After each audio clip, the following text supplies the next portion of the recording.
There are missions in the shinobi world that change nothing. A cat rescued from a tree. A scroll delivered a day early. A merchant escorted safely past a border he could have crossed alone. And then there are missions that change everything.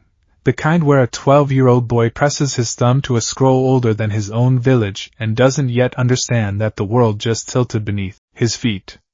This is one of those missions. If you've ever wondered what would happen if Naruto Uzumaki, loudest ninja in Konoha, holder of the Nine Tails, boy who never once in his life did anything the easy way, stumbled onto a summoning contract that predates the toads, the slugs, even the snakes, well, stick around.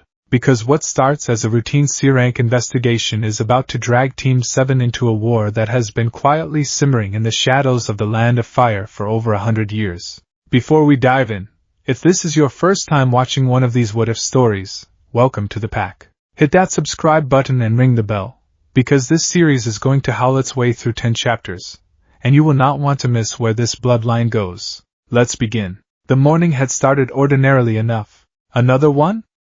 Naruto groaned, slumping dramatically across the mission desk as the third Hokage slid a folder toward Kakashi.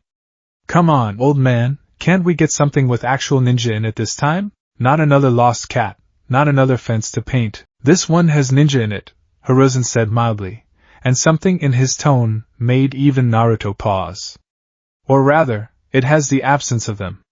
That's the problem. Kakashi opened the folder, one visible eye scanning the contents while Sasuke leaned in just enough to read over his shoulder without looking like he cared, and Sakura stood at attention the way she always did when she wanted the Hokage to notice how professional she was. Reports from a village near the northern border, Kakashi read aloud. Livestock going missing. Strange howling at night, not wolves native to the region, apparently. 2 Chunin sent to investigate a week ago haven't reported back. Sounds like an A rank, Sasuke said flatly. It's classified C, borderline B, Hiruzen corrected. There's an old shrine near the village, abandoned for decades, overgrown, mostly forgotten. Local legend says it was built to contain something. The 2 Chunin who vanished were last seen heading toward it. He folded his hands. I want you to find them. If you find anything else of interest along the way, you report it. You do not investigate further without backup. Am I understood? Yes, Hokage-sama, Sakura said crisply. Naruto was already halfway to the door. Old shrine, missing ninja, mystery howling, see, Sakura-chan, this is what I'm talking about. This is a real mission. It's also possibly a trap, Naruto, Kakashi said, not unkindly, tucking the folder under his arm. Try to remember that part. He would. Eventually. Just, not yet. The road north out of Konoha wound through thinning forest that grew wilder the further they traveled, pine and cedar giving way to older growth, gnarled and moss-choked. The kind of trees that looked like they'd been standing since before the village existed at all. Sakura walked with her usual practiced poise, her long-sleeved training jacket zipped to the collar despite the warm afternoon, her gloved hands resting near her kunai pouch. She'd never been the type to complain about the heat. Not when comfort meant sacrificing coverage, sacrificing readiness. The report said the howling started about 3 weeks ago, she said, flipping through her own copy of the mission notes. Right around when the livestock went missing too. That's not a coincidence. Wolves don't just show up out of nowhere, Sasuke muttered. These apparently did, Kakashi said, eyes still on his book, though anyone who knew him could tell he wasn't really reading it. Villagers describe them as bigger than anything native to the region. One elderly farmer swears one looked at him and understood what he was saying. Naruto snorted. Understood him? Like talking wolves? Legends exaggerate, Kakashi said. Usually, Sakura repeated, unconvinced. They made camp that evening in a shallow clearing, and if you're picturing some rowdy ninja campfire scene, no cups being passed around, no casks cracked open under the stars. Sakura brewed a pot of tea over the fire, the way she always did, and passed cups around to Sasuke and Naruto both, who accepted his with far too much enthusiasm for plain tea, blowing on it and slurping loudly enough that Sasuke visibly recoiled 2 feet away. Do you have to do that with every single thing you drink? What? It's good tea. It's tea, Naruto. It's not supposed to be an event. Kakashi, sitting slightly apart with his back to a tree, allowed himself the ghost of a smile behind his mask before it vanished. Get some rest. We reach the village by midday tomorrow. Naruto lay back against his bedroll, staring up through the canopy at a sky just beginning to show stars, and if he'd known, if he'd had even the faintest idea what tomorrow held, would he have slept easier, or not at all? He didn't know yet. None of them did. The village, when they reached it, looked exactly like the kind of place stories get built around. Small, quiet in the wrong way, not peaceful quiet, but the specific held-breath quiet of people who've stopped letting their children play outside after dark. The village head was an old man with hands that shook slightly as he spoke, and he didn't waste time on pleasantries. The two ninja who came before you, they went up toward the old shrine 4 days ago. Haven't seen them since. He pointed a trembling finger toward a ridge in the distance, where dark treeline gave way to something that looked less like forest and more like a wound in the hillside. Nobody goes up there. Not since my grandfather's time. That place was sealed for a reason. Sealed how? Sakura asked. I don't know the particulars. Just that something was put there, and something was meant to keep it there. The old man's eyes flicked toward Naruto, just for a moment, just long enough that if Naruto had been paying more attention, he might have wondered why the man's gaze lingered on him specifically, out of all 4 of them. The howling started getting louder around the full moon. Getting closer to the village too. Whatever's up there, it's waking up. Kakashi's expression didn't change, but something in his stance shifted, a fraction more alert. We'll find your missing ninja and get to the bottom of this. Thank you for the information. As they turned to leave, the old man caught Naruto's sleeve, just briefly, just enough to make him stop.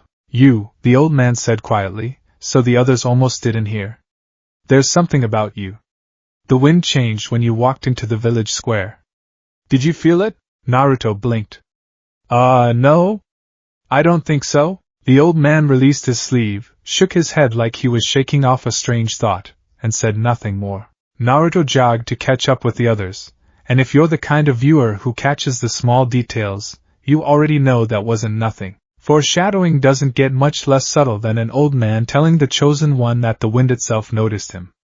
But Naruto, being Naruto, filed it under weird old guy, whatever, and moved on. He wouldn't be able to dismiss it so easily by nightfall. The trail up to the shrine hadn't been walked in years, that much was obvious. Roots had reclaimed the stone steps, moss thick enough to swallow footprints, and the trees on either side grew close and crooked. Branches knitted overhead until the afternoon light dimmed to something duskier, older. Cheerful place, Naruto muttered. Stay alert, Kakashi said. Whatever took out 2 Chunin, we don't know what we're dealing with yet.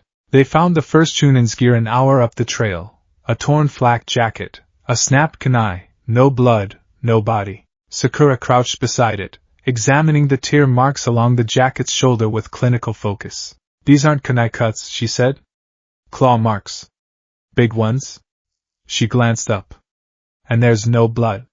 Whatever did this either didn't wound him badly or it wanted him alive, Sasuke finished. The shrine itself came into view another 20 minutes later, and it was nothing like what Naruto expected. No grand torii gate, no looming statue. Just a squat, half-collapsed wooden structure sunk into the hillside, roof caved in on one side, the whole building leaning like something exhausted. Something that had been holding itself together out of sheer stubbornness for far too long. And around it, carved into stone markers half buried in the undergrowth, were wolves. Dozens of them, worn smooth by weather and time, forming a rough circle around the shrine's perimeter like silent sentries. Seal markers, Kakashi said, crouching beside the nearest one, tracing a symbol that had almost worn away entirely. This wasn't just a shrine. This was a containment site. Containing what, though? Sakura asked. As if in answer, a low growl rolled out from somewhere inside the shrine's broken doorway. Deep, resonant, the kind of sound you feel in your chest before you consciously register hearing it. Naruto's hand went to his kunai pouch. That's not a normal wolf. No, Kakashi agreed quietly. It isn't. They found the second missing Chunin inside the shrine's outer chamber. Alive, unconscious, curled protectively in a corner, as though something had cornered him, and then, inexplicably, left him alone. Sakura rushed to his side immediately, checking his pulse, his breathing, running quick diagnostic chakra over him, while Sasuke and Kakashi fanned out to secure the room. He's alive, Sakura confirmed, relief evident. Just exhausted. Chakra's almost completely depleted, like he's been running from something for days. Or hiding from it, Sasuke said, eyes on the darker passage leading deeper into the shrine, where the growling had come from. Naruto found himself drifting toward that passage almost without deciding to. There was something pulling at him, not physically, nothing so obvious, but a kind of awareness, a hum at the base of his skull that hadn't been there a minute ago, and now wouldn't leave. Naruto. Kakashi's voice sharp. Stay with the group. Yeah, Naruto blinked, realizing he'd taken 3 steps toward the passage without noticing. Sorry. I just felt something. Kakashi's visible eye narrowed slightly. Felt what? I don't know. Like something's calling? That sounds stupid, forget I said it. But Kakashi didn't look like he thought it was stupid. He looked, for just a moment, genuinely unsettled, the expression of a man recalculating a mission's risk level in real time. We get the injured Chunin back to the village, he said finally.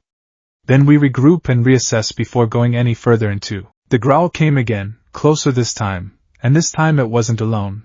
A second voice joined it, and a third, low and rolling and overlapping until the sound filled the broken chamber like water rising, and every hair on Naruto's arm stood on end.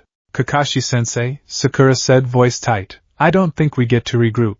The passage ahead darkened, not from shadow, but from shapes, moving low and fast and silent despite their size, eyes catching what little light filtered through the broken roof and throwing it back in a dull amber glow. Wolves. 6 of them, maybe 7, each easily the size of a grown man on all fours, formatted dark, moving with a coordinated precision that no ordinary pack should have had. And at the front of them, larger than the rest, stood one whose eyes, when they found Naruto specifically, out of everyone in that room, held something that was unmistakably, impossibly, intelligence. Get the Chunin out of here, Kakashi said, low and controlled, already stepping between the pack and the rest of his team. Sakura, Sasuke, go. Now, Kakashi-sensei, we're not leaving you. That's an order. Sakura hesitated exactly as long as it took to sling the unconscious Chunin's arm over her shoulder, and even then she looked back 3 times as she and Sasuke retreated toward the entrance. Naruto didn't move. Naruto. Go. They're not attacking, Naruto said slowly, and it was true. The wolves hadn't lunged, hadn't snarled the way predators do right before they strike. They were watching. Waiting. Circling, but not closing in. Kakashi-sensei, look at them. They're not. This isn't a hunt. The lead wolf took a single step forward, and Kakashi's hand flashed to a kunai. But the wolf didn't advance further. It simply stared at Naruto, head tilted slightly, and let out a low sound that wasn't quite a growl anymore. Almost curious. Almost assessing. Naruto, Kakashi said again, quieter now, back away. Slowly. But Naruto didn't back away. Something in him, some instinct he couldn't name, wouldn't be able to explain to anyone later no matter how many times Sakura asked, told him that backing away was exactly the wrong move. That this wasn't a threat to run from. It was a test, and tests only had one way through, forward. I'm not gonna hurt you, Naruto said to the wolf, which was possibly the single strangest sentence he had spoken in his entire life up to that point. We're just looking for our friends. That's all. We're not here to hurt anyone. The lead wolf's ears flicked. The growling around the chamber quieted, not entirely, but enough that Naruto could hear his own heartbeat hammering in his ears. And then the wolf turned, and walked deeper into the shrine, glancing back once over its shoulder in a gesture that was unmistakably, unbearably clear. Follow. Naruto, don't you dare, Kakashi said. I have to, Naruto said, and even he sounded surprised by his own certainty. Sensei, I don't know how I know that, but I do. If I don't follow it, we're never getting those Chunin's full story, and this thing isn't going away. Kakashi stared at him for a long moment, the kind of look a teacher gives a student when they're about to make a decision the teacher can't stop and isn't sure he should. 5 minutes, he said finally. I'm right behind you. If anything goes wrong, I know. Come in swinging. For once, Kakashi didn't correct his phrasing. The inner chamber of the shrine was smaller than Naruto expected, and far better preserved than the crumbling exterior suggested it should be, as though whatever seals had protected this room specifically had held far longer than the rest of the structure around it. At the center of the room, resting on a stone pedestal carved with the same wolf motifs from outside, sat a scroll. It didn't look like much. Weathered, edges frayed, bound with a cord that had faded from whatever color it once was to a dull, colorless gray. But the moment Naruto's eyes landed on it, the hum at the base of his skull sharpened into something almost like a voice, wordless, but insistent, pulling him forward the same way the wolf had pulled him into this room. The lead wolf sat beside the pedestal, watching him approach, and behind Naruto, filling the doorway and the space along the walls, the rest of the pack had gathered, silent now, utterly still, dozens of amber eyes fixed on him with an intensity that made his skin prickle. This is... Naruto swallowed. This is a summoning contract, isn't it? The lead wolf made no sound. It simply watched. I already have a contract, Naruto said, half to the wolf, half to himself, thinking of Gamabunta, of Jiraiya's proud grin the day he'd first summoned him. I mean, no offense, but I don't think I'm supposed to sign a second one. That's not really how. The wolf's eyes narrowed, and something about the gesture felt almost like amusement. This is not that kind of contract. Something in Naruto's mind seemed to whisper, not words exactly, more like understanding arriving fully formed, the way instinct sometimes does. This one does not choose based on chakra. It chooses based on what a person is willing to protect. Naruto's hand hovered over the scroll, close enough now that he could see faint characters worked into the aged paper. Older than any script he recognized from the academy. Symbols that seemed to shift faintly when he wasn't looking directly at them. Why me? He asked, and it wasn't a challenge. It was a genuine question, quiet in a way Naruto rarely allowed himself to be. There's gotta be, there's stronger ninja. Smarter ones. Why show this to me? The lead wolf finally moved, closing the distance between them in 3 unhurried steps, until its massive head was level with Naruto's chest, close enough that he could feel warm breath against his jacket, could see the intelligence in those amber eyes up close and understand, with sudden and total certainty, that this was no ordinary animal. Because a wolf does not ask if the pup beside it is the strongest, the understanding came again, clearer this time. It asks only if the pup will stay when the pack is hurt. You followed us into the dark for strangers you have never met. That is enough. That has always been enough. Naruto's throat tightened, unexpectedly. Outside the chamber, faint and distant, he could hear Kakashi's voice calling his name. The 5 minutes, apparently, almost up. He knew he should answer. He knew he should step back, report this, let Kakashi and the Hokage decide what to do about an ancient summoning contract sitting in a sealed shrine. But his hand was already moving. If I do this, Naruto said quietly, I'm not doing it halfway. Whatever this pack needs, whatever you need, I'm not gonna run from it. That's a promise. The wolf held perfectly still, and for the first time, its ears lowered, not in submission, but in something closer to acceptance. Naruto pressed his thumb to the scroll, and drew a slow, deliberate line of blood across the aged paper, feeling something ancient and vast stir awake beneath his fingertips. Chakra pouring out of the seal and up his arm in a rush that felt nothing like the toad contract's warm welcome and everything like a cold wind at his back. A hull building somewhere just beneath his skin. The characters on the scroll flared to life, tracing themselves in dark ink across his forearm in a spiraling pattern of interlocking wolves. And the entire pack, every single one of them, filling the chamber and the doorway and the crumbling halls beyond, threw back their heads and howled in unison. A sound that rolled out through the broken shrine and out across the hillside and, somewhere far below, made every villager in that quiet, hell-breathed town look up from their evening meals in sudden, wordless alarm. Through the broken roof above him, Naruto caught a glimpse of the sky, and the moon, which had been pale and unremarkable when they'd entered the shrine, now hung swollen and red above the tree-line, bathing the entire chamber in a light like old blood. The lead wolf's voice, his voice, Naruto understood suddenly. A name arriving with the same wordless certainty as everything else, filled his mind at last, low and rough and ancient. The accord is signed. The pack has a new voice. Whether the world is ready for what that means, we will find out together, cub. And from somewhere far beyond the shrine, From a direction the wolves themselves went suddenly, utterly still to face. An answering howl rose up on the wind. Not from Naruto's new pack, from something else. Something that had been waiting, for longer than Naruto had been alive, for exactly this moment. The lead wolf's hackles rose. They know, the voice in Naruto's mind said, quiet now, almost grim. The First Fang has felt the accord wake.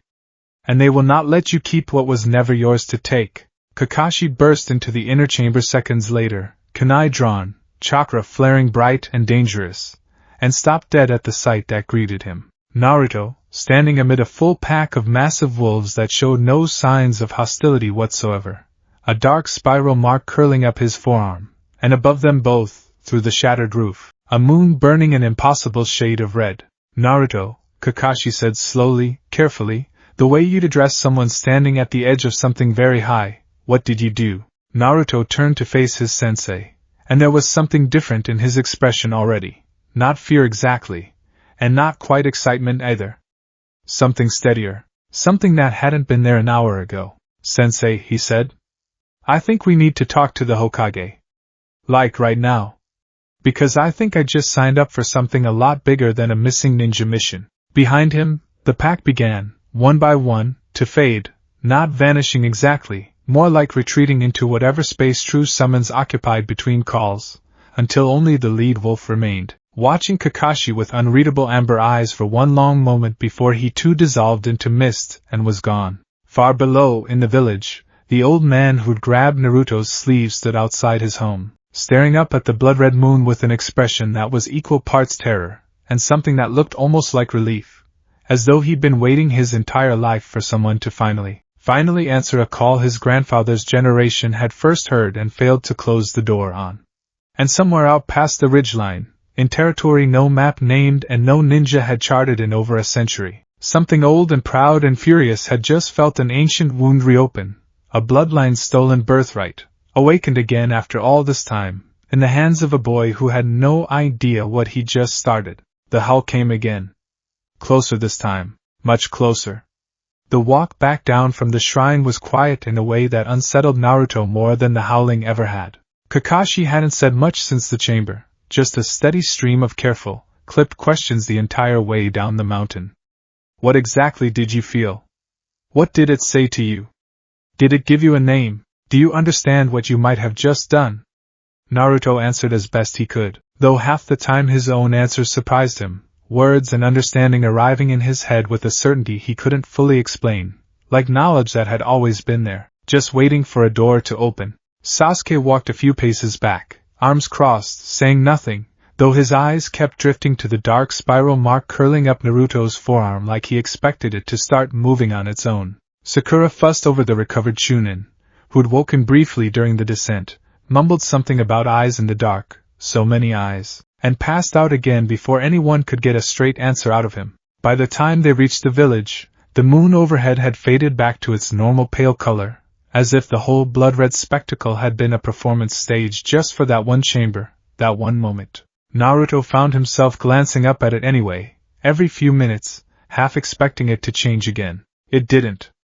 Not yet. We're not telling the village what happened, Kakashi said, once they'd handed the Chunin off to a medic and settled into the small inn for the night. Not until I've reported to Hokage-sama, and we understand what we're actually dealing with. Understood, Sensei, Sakura said, glancing sideways at Naruto with an expression that was trying very hard to be professional and mostly failing. Naruto. Physically, do you feel okay? Sasuke said your chakra felt different the whole walk down. I feel fine, Naruto said, and mostly meant it. There was a hum under his skin that hadn't been there before, faint but constant, like a second heartbeat running just slightly out of sync with his own. Not painful. Just new. Kinda restless, actually. Like I wanna run somewhere. Weird, right? Very weird, Sasuke said flatly, from the doorway. You signed something in a sealed shrine that made two Chunin catatonic with fear, and your big takeaway is that you feel like going for a jog. I didn't say it made sense, I just said it's how I feel. Kakashi held up a hand before the argument could build any further steam. Rest tonight. We head back to Konoha at first light. Naruto, Try not to summon anything until we've spoken with the Hokage. Yeah, I got it. He didn't get it. Not really. Because the moment the in-room fell quiet, the moment Sasuke's breathing evened into sleep and Sakura's soft footsteps faded down the hall to her own room, Naruto lay on his back staring at the ceiling, feeling that hum under his skin grow louder, more insistent, until it wasn't so much a feeling anymore as an invitation. Come find out what you signed up for, cub. He sat up slowly, careful not to wake Sasuke, and slipped out onto the inn's narrow balcony under a sky full of ordinary stars. Okay, he whispered to no one, to the night air, to the mark on his arm. Let's see what I've got. He didn't perform the seals with any real confidence, half remembered from watching Jiraiya summon Gamabunta, half improvised on instinct. Chakra pulled from that same hum beneath his skin rather than his usual reserves. Ram, boar, ox, dog, smoke bloomed across the balcony, and when it cleared, Naruto found himself staring down at a wolf, not the towering pack leader from the shrine. This one was smaller, still easily the size of a large dog, but leaner, ringier, with fur the color of ash and old scars crossing one side of its muzzle where the hair had never grown back right.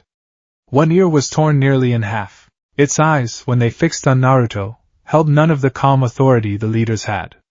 Just sharp, assessing dislike. Ah, Naruto said. Hi. The wolf's lip curled back from its teeth. You're the one who signed. It wasn't a question exactly, but Naruto answered anyway. Yeah. That's me. Naruto Uzumaki. I know who you are. The whole pack knows who you are. Doesn't mean I have to like it. The wolf circled him once, slow and deliberate, sizing him up with an expression that made Naruto feel distinctly like he was being weighed and found lacking. Eureka Fox. Did you know that? Underneath the human smell, Fox, thick and old.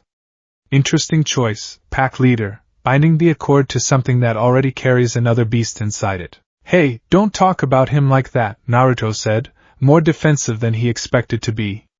Kurama's not just a fox, and anyway, that's got nothing to do with, it has everything to do with it. The wolf sat back on its haunches, studying him with those sharp, unimpressed eyes. A contract like this hasn't been signed in generations, cub, and the first thing the pack does with that miracle is hand it to a boy who already shares his body with something else. Forgive me if I'm not howling with joy. Naruto's jaw tightened. Look, I don't know what your problem is, but the big guy, the leader, he said I was chosen because I follow people into the dark. Because I don't leave the pack behind. That's gotta count for something, right? Words are easy. The wolf's torn ear flicked. The alpha sees potential. I see a boy who fainted the moment the chakra hit his arm and had to be caught by his teacher. I did not faint, Naruto stopped, embarrassment creeping up his neck. He had wobbled a little, back in the chamber, right after signing. He hadn't thought anyone had noticed. Okay, fine, whatever, I got a little dizzy. That doesn't mean anything. It means you're weak. The wolf said it flatly, without cruelty, which somehow made it worse than if he'd sneered. Just a fact, delivered plainly, the way you'd point out the sky was dark. The Accord doesn't care about your intentions, cub. It cares whether you can survive what it costs to carry it. And so far, all I've seen is a boy who got lucky in a shrine and is now standing on a balcony at midnight, playing at being pack. That stung more than Naruto wanted to admit. He'd spent his whole life being told he wasn't enough, not strong enough, not smart enough, not worth the village's time, and hearing it again. From a wolf he'd apparently bled to summon, hit some old, familiar nerve. Fine, Naruto said, jaw set. So what do I do about it? Just stand here and take it? Something flickered in the wolf's expression, not quite approval, but close to it. A shift, subtle but real. Now that's a better question than I expected. Amrin, the wolf added, almost grudgingly, as if the name cost him something to give. Lowest ranked in the pack, which, apparently, makes me exactly suited to being bonded to the lowest rank summoner the pack's ever had. Wait, I'm ranked already? I just signed like 6 hours ago. Rank isn't given, cub. It's earned. Right now you have none.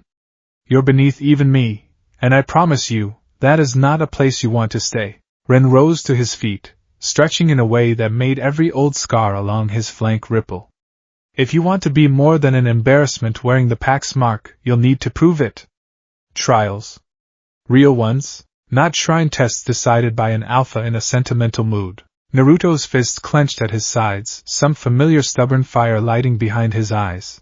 The exact same fire that had once made him swear, loudly and to anyone who'd listen, that he'd become Hokage no matter how many people laughed at him for saying it. Fine, he said. Then tell me where to start. Ren's torn ear twitched again, and for just a moment, something almost like interest passed behind those sharp amber eyes. We'll see if you mean that, cub. And then, without further warning, he dissolved back into mist, leaving Naruto alone on the balcony with a hum under his skin that had, if anything, gotten louder. Back in Konoha 2 days later, the Hokage's office was tense in a way Naruto rarely experienced directly. Not the tension of being scolded for a prank, but something heavier, more serious. The kind of quiet that made even Kakashi choose his words with unusual care. The Fenrir Accord, Hiruzen said slowly, turning the words over like he was tasting something he hadn't expected to taste again in his lifetime. I'd heard whispers of it as a young shinobi. A summoning pact older than the Toads, older even than most of the noble clan techniques still practiced today. I always assumed it was myth, a story told to frighten academy students away from wandering into sealed places. It's not myth, Hokage-sama, Kakashi said. I watched Naruto sign it myself. Hiruzen's gaze settled on Naruto with an expression that was difficult to read, concern, certainly, but also something almost like grim recognition, the look of a man watching history repeat a shape he'd hoped never to see again. Naruto. Show me your arm. Naruto rolled up his sleeve, revealing the dark spiral mark of interlocking wolves that had settled into his skin, no longer glowing but unmistakably present, permanent in a way that made his stomach tighten every time he looked at it directly. The Hokage studied it in silence for a long moment. There are records, old ones sealed in the archive vault, that I have not personally reviewed in decades. If the Accord has truly reawakened, we need to understand exactly what that means. Not just for you, Naruto. For the village. What do you mean, for the village? Naruto asked. It's just a summoning contract, right? Like the Toads? Nothing about the Fenrir Accord was ever just anything, Hiruzen said, and there was a weight in his voice that made even Naruto's usual bravado falter. The last known signer of that contract disappeared from every record roughly 130 years ago. No death was ever confirmed. No successor was ever named. Whatever happened to them, the shinobi world simply stopped speaking of it. As though someone, somewhere, decided it was safer that way. A silence settled over the office, and Naruto felt that familiar hum beneath his skin stir again, restless, as though it recognized the topic being discussed. There's something else, Hokage-sama, Kakashi said carefully. During the signing, Naruto reported sensing a response from somewhere beyond the shrine's territory. The wolf who bonded with him referred to it as the First Fang. Hiruzen's expression sharpened, old memory visibly surfacing behind his eyes. The First Fang. He said the name slowly, like unlocking a door he'd hoped to leave shut. That confirms something I'd hoped was only legend. What is it? Sakura asked, unable to hold back the question any longer. A bloodline, Hiruzen said. Rumored to be the original custodians of the Fenrir Accord, generations before it was ever brought within reach of outside shinobi. Whether they lost the contract through theft, through defeat, or through some agreement now lost to history, I cannot say with certainty. But if they still exist, if they sensed the Accord reawaken the moment Naruto signed it, they're gonna want it back, Naruto finished quietly. Precisely. Hiruzen folded his hands atop his desk. Which means, Naruto, that whatever power you've gained comes with a target already painted on your back. I need you to take this seriously. Train with this contract, understand its limits, and report anything unusual immediately. Is that understood? Yes, Hokage-sama, Naruto said, and for once, there was no hesitation, no joking deflection in his voice at all. Training with Ren, as it turned out, was nothing like training with Gamabunta had been for Jiraiya's stories, and absolutely nothing like the encouraging, structured lessons Naruto had gotten used to from Kakashi. Again, Ren said, unimpressed, watching Naruto pick himself up out of the dirt of the training ground for the 4th time in 20 minutes. That was slower than the last attempt. I'm working on it. Naruto snapped, wiping mud from his cheek, chest heaving. The exercise seemed simple enough on the surface. Match Ren's pace across the clearing, using chakra channeled through the new bond rather than his own usual reserves. In practice, it was like trying to run with someone else's legs, the borrowed strength arriving in uneven, unpredictable surges that sent him sprawling more often than not. The pack doesn't wait for you to be ready, cub. Neither will the First Fang, if they find you before you've learned to control this. Ren circled him at an unhurried trot, torn ear flicking. Again. They'd been at it for 3 days straight, every evening after Naruto's regular training with Team 7, slipping away to a quiet stretch of forest outside the village where Rin put him through drills that left him bruised, exhausted, and more than anything, frustrated in a way that felt uncomfortably familiar. It reminded him, uncomfortably, of the academy, of being the one kid who couldn't quite keep up, watching everyone else move on ahead while he stayed stuck at the starting line. Why is this so much harder than using Kurama's chakra? Naruto muttered, pushing himself back to his feet, ignoring the ache blooming across his shoulder. Because Kurama's chakra was forced into you. This is chakra you have to earn the pack's trust to use properly. Ren stopped a few feet away, studying him with that same flat, assessing stare he always wore. The fox's power is a weight strapped to your back, cub, heavy, dangerous, but passive. It doesn't ask anything of you beyond survival. The accord is different. It responds to what you're willing to give it, not what you're willing to take. So what am I supposed to be giving it then? Because I'm giving it everything I've got right now and it still feels like I'm running through mud. Ren was quiet for a moment, and when he spoke again, his voice had lost some of its usual sharp edge. Discipline. Restraint. Things you don't seem naturally inclined toward, from what I've observed. Hey, you want to prove you're not just some boy who got lucky in a shrine? Then stop trying to brute force your way through every drill like you're fighting the fox's battles all over again. This isn't about overpowering the exercise. It's about listening to what your body's telling you before it gives out. Naruto opened his mouth to argue, then closed it again, something in Ren's words landing harder than he expected. He thought of every fight he'd ever won by sheer stubborn refusal to quit, every training session where brute persistence had gotten him further than technique ever had. It had always worked before. Eventually, but Rin wasn't wrong either. He had been forcing it, treating this new power like just another wall to punch through rather than something that required actual patience. Okay, he said finally, quieter. Show me again. Slower this time. I'll actually watch instead of just trying to keep up. Something shifted in Ren's expression, not quite approval still, but no longer quite as dismissive either. That, he said, is the first genuinely useful thing you've said all week. Back at the village, Naruto's absences hadn't gone entirely unnoticed. He's been slipping off every evening, Sakura said, arms crossed, watching Naruto's retreating back disappear past the training ground gate for what had to be the 5th night running. Not to Ichiraku's either, I checked. And he's covered in bruises every morning like he's been getting thrown around by something. He's training, Sasuke said, not looking up from where he sat sharpening a kunai with methodical, unhurried strokes. Obviously. Training with what, though? Kakashi-sensei hasn't scheduled anything extra, and he's definitely not sparring with anyone from the academy. Sakura chewed her lip, genuine worry creeping into her expression beneath the analytical tone. You don't think it's got something to do with, the shrine thing? Sasuke's hand stilled on the kunai for just a moment. Probably. And that doesn't bother you? He signed some ancient contract that made Hokage-sama's face do that thing it only does during actual crises. And now he's disappearing every night to do who knows what. And you're just fine with it? I didn't say I was fine with it. Sasuke set the kunai down, finally meeting her eyes. I said it's obvious. There's a difference. He was quiet for a beat, something unreadable passing behind his dark eyes. He's hiding something from us. That much is clear. Whether that's smart or stupid depends on what it actually is. Sakura's frown deepened. In her heart, she already knew, had known since the moment they'd walked back down that mountain with a red moon overhead and Naruto's arm marked with symbols none of them recognized, that whatever was happening to their teammate was bigger than any of them fully understood yet. And the not knowing sat uneasily with her, the way it always did when something threatened the fragile, hard-won balance of their team. We should talk to him, she said finally. Properly. Not just hovering and guessing. Sasuke considered that for a moment, then gave a short nod. Tomorrow.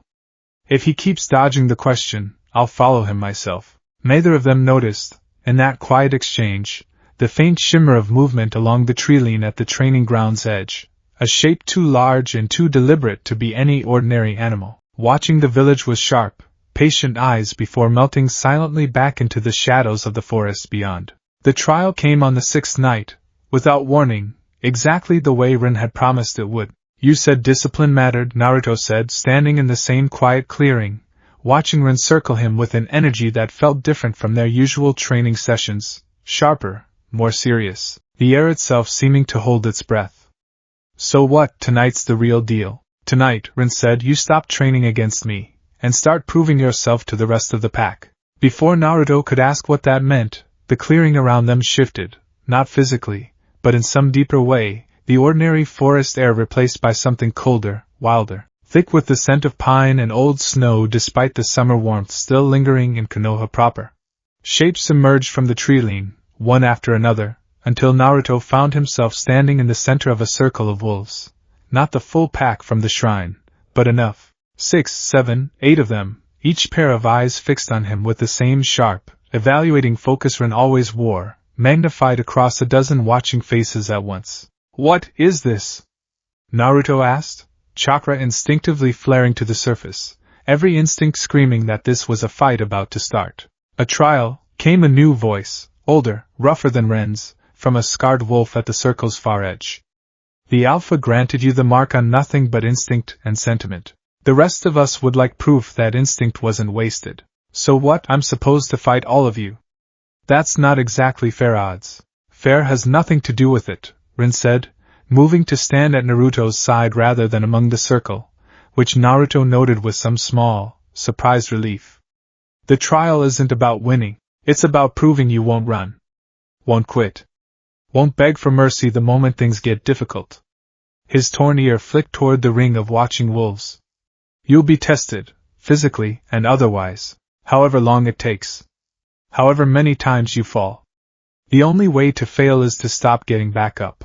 Naruto's jaw set, that same old stubborn fire kindling behind his eyes despite the very reasonable fear coiling in his stomach. He thought of every time he'd been counted out before, every whispered doubt from villagers, every classmate who'd assumed he'd wash out of the academy, every single person who'd underestimated exactly how much he refused to quit. Fine, he said.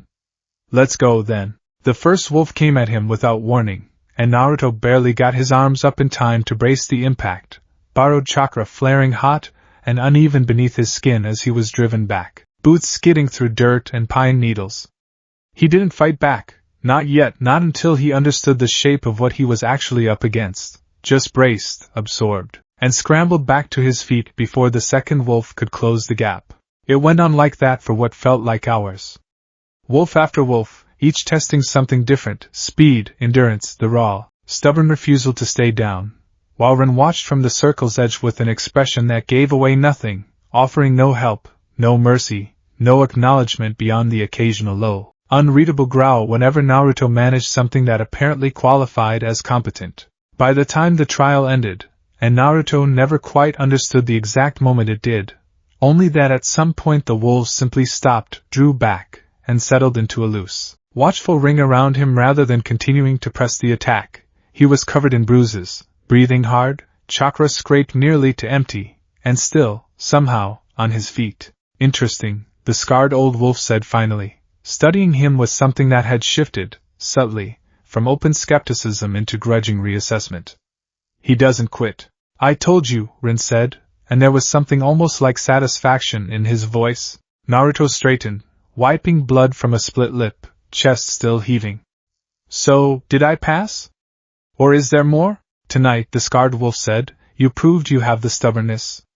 Whether you have the discipline to match it remains to be seen. That will take longer than one trial to answer. His amber eyes lingered on Naruto for a moment longer, something almost respectful passing behind them. But it's a start. The circle of wolves began to dissolve, one by one, back into mist, until only Rin remained, watching Naruto with an expression that, for the first time since they'd met, held something other than open dislike. You did well tonight, cub, Rin said, quiet enough that it almost didn't sound like him at all. Rest. You'll need it. Why's that? Ren's torn ear flicked toward the treeline, toward the dark stretch of forest beyond Konoha's borders, and something in his posture shifted, sharpened, alert in a way that had nothing to do with training, because we're not the only ones who felt that trial happen tonight. His amber eyes narrowed. The First Fang has been watching you for days now, cub. Quietly. Patiently. Tonight, you made enough noise that patience may not last much longer. Naruto's stomach tightened. Wait, you're saying they're already here? Watching Konoha? I'm saying, Rin said, already beginning to fade at the edges, mist curling up from his paws, that the scouts have found you. And scouts, cub, are rarely sent without a purpose beyond simply looking. He vanished entirely, leaving Naruto alone in the clearing, bruised, exhausted, and suddenly, acutely aware of just how exposed he was, standing in the dark at the edge of the village. Chakra reserves scraped thin, with something ancient and hostile somewhere out there in the trees, watching, waiting, and no longer content to stay hidden. A twig snapped, somewhere off to his left. Naruto spun toward the sound, kunai already in hand despite the exhaustion burning through every limb, and found nothing. Just shadows, and the low whisper of wine through the treeline, and the distant, familiar lights of Konoha still glowing warm and unaware behind him. But he could feel it. That same prickling awareness that had first pulled him toward the shrine's inner chamber, now turned outward, sharp and certain. Something was out there. Something that had been watching this entire trial unfold. And it wasn't leaving without at least one answer to the question that had brought it this far. Whose blood is on that mark, boy? The voice, rough, ancient, utterly unlike Ren's, rolled out from the darkness beyond the clearing, and Naruto's blood ran cold. Naruto didn't move. Didn't breathe, for a second longer than was probably wise, every muscle locked tight as his eyes scanned the treeline for the source of that voice, rough, ancient, dragging across the night air like claws over stone. Who's there? He called, kunai raised despite arms that trembled with exhaustion. Show yourself. Silence answered him. Long enough that he almost convinced himself he'd imagined it, almost, until the shadows at the clearing's far edge shifted, resolved themselves into a shape that made his stomach drop straight through the ground. Another wolf. Bigger than Rin, bigger even than the trial pack that had just spent the last hour running him into the dirt, its fur the color of old iron, streaked with pale scarring along one flank in patterns too deliberate to be accidental, like old brands. Its eyes weren't amber like the others. They were pale gold, nearly white, and they fixed on Naruto's marked forearm with an intensity that made the hair on his neck stand straight up. So it's true, the wolf said, circling the clearing's edge without ever closing the distance, keeping just far enough back that Naruto couldn't have reached it even at full strength. A human child, carrying the accord. After 100 years of silence, this is what wakes it. A boy who can barely stand. Nada, Naruto caught himself, straightened despite the ache in every limb. I did fine tonight. Ask anyone who was watching. I watched. The gold-eyed wolf's lip curled, not quite a snarl, something colder. You survived. That is not the same as earning what was taken from us. Naruto's grip tightened on his kunai. Taken from you? What are you even talking about? Ask your pack, boy. Ask them why the Accord ever left our bloodline in the first place, before you go parading their mark around like it belongs to you. The wolf drew back a step, gold eyes narrowing to slits. This is not over. The First Fang does not forget a stolen birthright, and we do not forgive it lightly. You would do well to remember that, before the moon empties itself entirely. Wait, Naruto started, but the wolf was already dissolving into the dark, faster than mist, gone before he could get another word out, leaving him alone in the clearing with nothing but the wind and the sudden, uncomfortable realization that whatever conflict he just inherited went a lot deeper than he'd been told. Stolen birthright. He turned the phrase over in his mind, chakra reserves too depleted to summon Rin and ask him directly, and made a note, a real one, the kind he didn't usually bother making, to ask first thing tomorrow. He didn't sleep well that night. Not because of exhaustion, though there was plenty of that. Because somewhere behind his closed eyes, that pale gold stare kept finding him in the dark. You look terrible, Sakura said the next morning, arms crossed, studying Naruto with the particular scrutiny she reserved for injuries someone was clearly trying to hide. Worse than yesterday even. What happened to your lip? Nothing. I'm fine. Naruto said, a little too fast, a little too loud, which only made Sakura's eyes narrow further. You've been disappearing every night for a week straight, Sasuke said, not looking up from where he leaned against the training ground fence. Coming back covered in bruises. And now you're jumping at shadows. His dark eyes flicked toward Naruto with an edge of genuine concern buried under the usual dry delivery. Whatever's going on, you should probably stop handling it alone. Naruto opened his mouth to deflect. Old habit, the instinct to shoulder things quietly rather than risk being a burden, and then closed it again, something in Sasuke's tone catching him off guard. It wasn't accusation.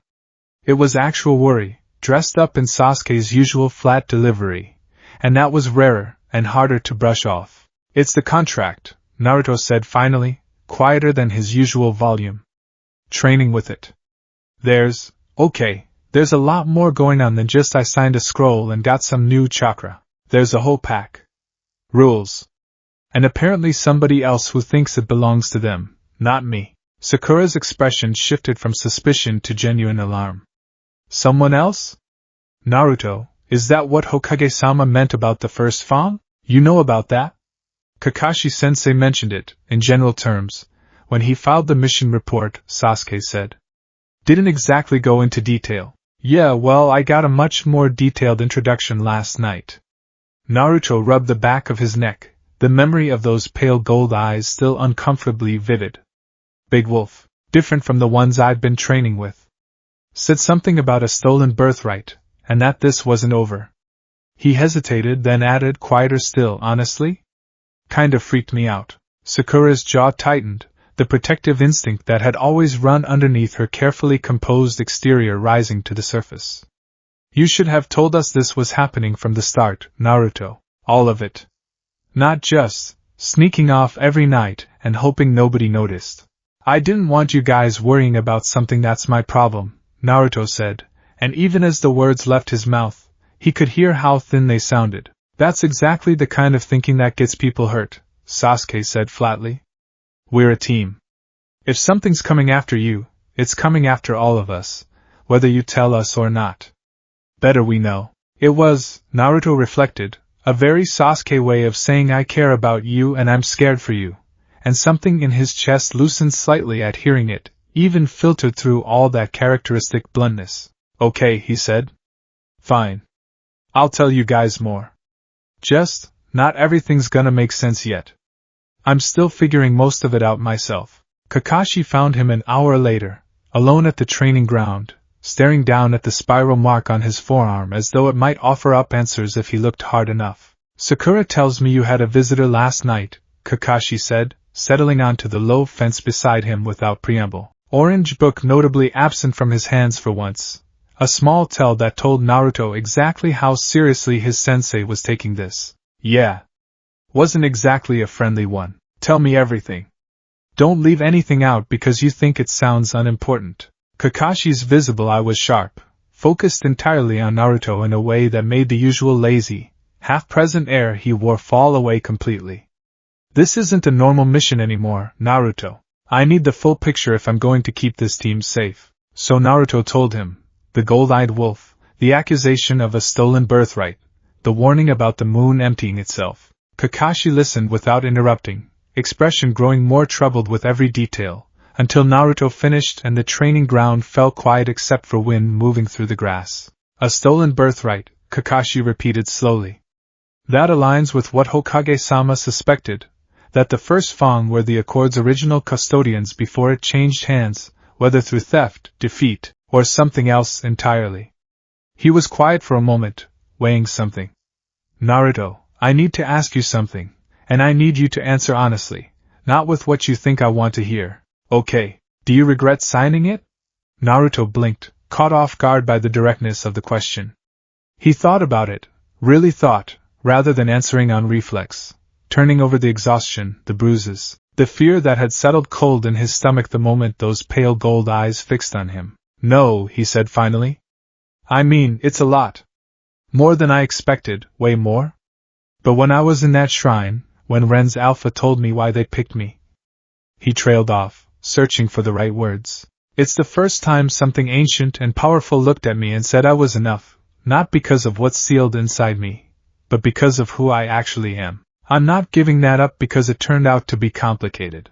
Kakashi studied him for a long moment, something unreadable behind his single visible eye. Not quite worry, not quite pride, some complicated mixture of both. Then we do this properly, he said finally. You keep training with the pack, but you report everything to me. No more disappearing at night without at least telling someone where you'll be. If the First Fang is scouting you, Naruto, that means they're planning something bigger than a single confrontation in the woods. I won't have you facing that unprepared or alone. Understood, Sensei. Good. Kakashi rose from the fence, already moving to leave, then paused. One more thing. When's the next new moon? Naruto blinked. 3 days, I think? Why? Something in Kakashi's expression tightened, old instinct sharpening into caution. Because if your power fluctuates with the moon's phases the way I suspect it does, 3 days from now is exactly when you'll be at your weakest. And if the First Fang is even half as patient as they seem, that's precisely the window they'll be watching for. Naruto's stomach dropped. He hadn't even considered that, hadn't thought past the day-to-day grind of training with Rin to the larger pattern underneath it all. I need to talk to Rin, he said. Tonight. You're catching on faster than I expected, Rin said, when Naruto summoned him that evening and laid out Kakashi's concern. The wolf paced a slow circle around the training clearing, torn ear flicking thoughtfully. Yes. The new moon strips the Accord's power to its barest edge. Every summon bonded to it, you included, will be weaker than at any other point in the cycle. It's the oldest vulnerability the pact carries, and every enemy who's ever faced a wolf-bonded summoner has known to exploit it. Great, Naruto muttered. So in 3 days I'm basically defenseless, right when the guys who want my head are circling? Not defenseless, Rin corrected, something almost sharp in his tone. Weaker. There's a difference, cub, and the difference is exactly what tonight's lesson is about. Wait, we're training tonight? I thought the whole point was that I need to rest before. The point, Rin said, cutting him off, is that you cannot afford to enter the new moon relying on strength you won't have. If you want to survive what's coming, you need to learn to fight, and think, and move, without it. Tonight we begin that. Naruto swallowed his complaint, recognizing the same steady, unyielding logic Rin had used before, the kind that had already proven right more often than Naruto wanted to admit. Okay. So what's the lesson? Endurance, Rin said simply. Not the kind you're used to, brute stubbornness, refusing to stay down. Something quieter. Controlled. You're going to learn to move through wolf territory the way the pack does, silent, efficient, conserving everything you have rather than burning through it in the first 5 minutes. His amber eyes glinted in the dark. Follow me. And keep up if you can. What followed was, without question, the hardest 3 days of training Naruto had experienced since the disastrous early weeks of the academy. Worse, in some ways, because there was no Iruka-sensei offering encouragement at the end of a long day, no ramen waiting as a reward for effort. Just Rin, relentless and exacting, running him through wolf territory at all hours, correcting every wasted movement, every burst of unnecessary chakra, every moment Naruto's old instincts, loud, forceful, all momentum and no patience, got in the way of what the pack actually needed from him. You're doing it again, Rin said on the second night, watching Naruto stumble through a narrow ravine, chakra flaring bright and inefficient with every step. Charging in like the terrain owes you nothing. It doesn't. Move with it, not against it. I'm trying. Try quieter. Ren's voice carried an edge of something almost like exasperated affection, buried deep beneath the usual gruffness. A wolf doesn't announce itself to the whole forest with every step, cub. It listens. It reads what's around it before deciding how to move through it. You're still fighting the training like it's an enemy instead of learning from it. By the third night, the night before the new moon itself, something had shifted, subtly but unmistakably. Naruto moved through the same stretch of forest with half the noise, half the wasted chakra, senses sharpening in ways that had nothing to do with brute strength and everything to do with the quiet, patient discipline Rin had been hammering into him for days. Better, Rin said, When Naruto finally came to a stop at the ravine's far edge, breathing hard but controlled, chakra reserves intact in the way they hadn't been on any previous night. Much better. Feels different, Naruto admitted, flexing his fingers, studying the faint hum still present beneath his skin, quieter now, but somehow clearer, more his own. Like I'm not fighting it as hard anymore. That's because you've stopped trying to force the Accord's power to behave like the foxes. Good. Ren settled onto his haunches, studying Naruto with an expression that had shifted, gradually, over these 3 days, into something Naruto hadn't expected to see from him quite this soon. Not warmth exactly, but respect, hard-won and genuine. Tomorrow, the moon empties itself completely. You'll feel the difference the moment you wake. Weaker, slower, the bond stretched thin. But if tonight's lesson took, you won't need the strength you're used to relying on. You'll have something better. What's that? Control, Ren said simply. And Cub, you're going to need every scrap of it tomorrow. Because I don't think the First Fang is going to wait for you to be at full strength before they make their next move. If anything, tomorrow is exactly when they'll choose to strike. Naruto's stomach tightened, the words landing with the particular weight of a warning that wasn't speculation, but certainty. You really think they'll come tomorrow? Ren's amber eyes fixed on the dark tree line beyond the ravine, ears flicking towards some sound too distant for Naruto's still developing senses to catch. I don't think it, he said quietly. I know it.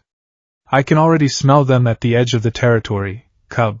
They've been closing in for the last 2 nights, patient as always, waiting for exactly the moment you'll have the least strength to meet them with. The words hung in the cold night air, and somewhere far off, faint and mournful, a howl rose up that didn't belong to any wolf of Naruto's pack. The new moon rose the following night without fanfare, no dramatic shift in the sky, nothing so obvious as the blood-red glow that had marked Naruto's signing. Just an absence. A sky darker than usual, stars sharper without lunar light to compete with them, and beneath his skin, exactly as Ren had warned, the familiar hum of the Accord's power fading to something faint and distant, like a radio signal losing its station. You feel it? Sakura asked quietly, walking beside him toward the training ground where Kakashi had insisted the whole team gather, citing vague additional training to any villagers who might ask, though everyone present knew the real reason. Yeah, Naruto admitted. Feels like running on empty. Ren warned me it'd be like this. And you're sure training's a good idea tonight, of all nights? Sasuke asked, falling into step on his other side, dark eyes scanning the tree line with the sharp wariness of someone who'd taken Kakashi's warnings seriously. If the First Fang really is closing in, shouldn't we be, I don't know, more cautious? Less out in the open? Ren says avoiding it won't help, Naruto said. Better to know exactly what I can and can't do at my weakest, with backup nearby, than to find out for the first time in the middle of an actual fight. It was, Kakashi had agreed when Naruto relayed Ren's reasoning that afternoon, sound logic, the kind of hard-won wisdom that came from a bond far older and more battle-tested than any of them. And so the team had assembled at the training ground under a moonless sky, tea brewing over a small fire while Kakashi ran quiet perimeter checks and Sakura kept a careful, watchful eye on Naruto's chakra levels. It's lower than I've ever seen it, she said, frowning at the faint readings her diagnostic chakra was picking up. Not dangerously low. Just thin. Stretched. That tracks with what Rin described, Naruto said, accepting a cup of tea from her with hands that felt, for the first time in days, distinctly ordinary. No restless hum beneath the skin, no borrowed strength waiting at the edges of his senses. Just tired muscles and a mind that, if he was honest, felt sharper for the absence of that constant undercurrent. It's weird. I actually feel kind of normal? Like, more normal than I have in a week. Don't get too comfortable with normal, Kakashi said, returning from his perimeter sweep with an expression that had lost every trace of its usual easy calm.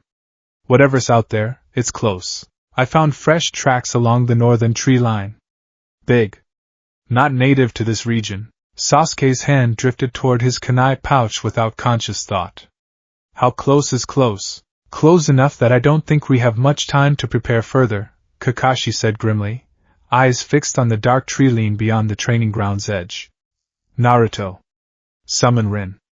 Now, Naruto didn't hesitate, running through the seals with the smooth, practiced ease that 3 days of relentless drilling had earned him, though the summoning itself came slower this time. Chakra thin and stretched exactly as Sakura's diagnostics had warned, until Rin finally materialized in a thinner puff of smoke than usual, looking, for the first time since Naruto had met him, genuinely alert rather than merely watchful. "They're here," Rin said without preamble, ears pinned flat, hackles rising along his spine. "Closer than I expected. They must have been tracking your scent since the ravine last night." "How many?"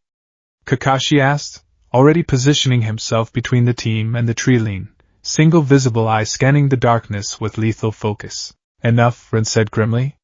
"Scouts, not the full bloodline, but enough to make a point, and enough to hurt you if you're careless." "Great," Naruto muttered, feeling the thin, stretched edge of his weakened chakra and understanding, with sudden and uncomfortable clarity, exactly how precarious this moment actually was. "So we're facing an ambush at my absolute weakest point, with backup that's basically running on fumes too."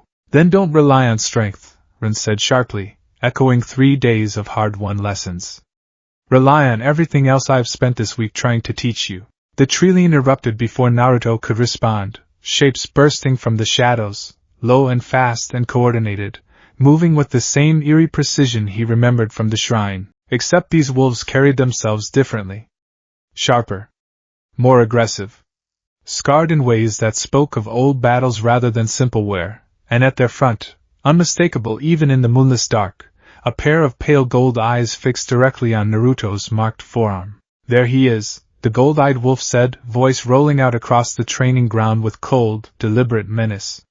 "The boy wearing a birthright that was never his to claim." "Naruto, get behind me," Kakashi said, already moving, kunai flashing in the dim light as the first scout closed the distance with terrifying speed. "No," Naruto said, and there was something steadier in his voice than there had been 3 days ago, the quiet discipline Rin had spent every night since the shrine hammering into him, rising up now exactly when it mattered most. "I've got this. Or I've at least got part of it. Ren, with me." "Together, then," Rin said, already moving to flank him, and for the first time since this whole strange, impossible week had begun, Naruto felt something shift between them, not master and reluctant subordinate anymore, but something closer to partners, meeting a real threat side by side. The first scout lunged, and Naruto, weaker, thinner, running on the barest edge of the Accord's power, didn't try to meet the strike head-on the way old instinct screamed at him to. Instead, he stepped aside at the last possible moment, exactly the way 3 nights of ravine drills had taught him, letting the wolf's own momentum carry it past him before Rin closed the gap and drove it back with a precision strike Naruto could never have managed alone. "That's new," Sakura breathed, watching from where she'd taken up a defensive position beside Sasuke, both of them already engaging a second scout that had circled toward the training ground's flank. "He's actually fighting smart." "Don't sound so surprised," Sasuke said, driving a kunai through a follow-up strike with sharp, economical precision, though there was something almost like pride buried beneath the usual dry delivery. The battle that followed was nothing like the training trial from days before. No controlled testing, no measured pacing, just raw, dangerous chaos as scouts pressed in from multiple directions, Kakashi holding the center with lethal efficiency while Sasuke and Sakura fought to keep the flanks from collapsing, and Naruto, weaker than he'd ever felt since signing the Accord, found himself relying entirely on the discipline Rin had drilled into him rather than any reserve of raw power he simply didn't have tonight. It was working. Barely, but it was working, until the gold-eyed leader finally stepped forward himself, cutting through the chaos of scouts and defenders alike with a speed that made every previous strike look sluggish by comparison, closing the distance to Naruto in 3 bounds that left no time to brace. "Enough games," the gold-eyed wolf snarled, and Naruto barely got his arms up before the impact hit, driving him back hard across the training ground dirt, breath knocked from his lungs, weakened chakra flaring uselessly against a strike that would have been merely painful at full moon and was, tonight, genuinely dangerous. "Naruto!" Sakura's voice, sharp with alarm, cutting through the chaos. "Run!" The gold-eyed wolf's attention shifted, contemptuous, dismissive. "You truly bond yourself to this?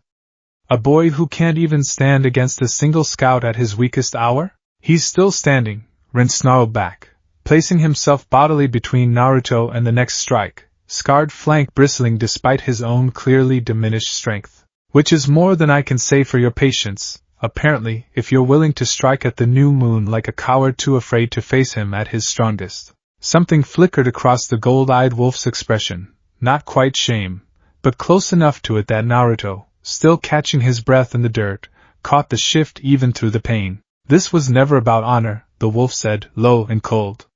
It was about reclaiming what was stolen.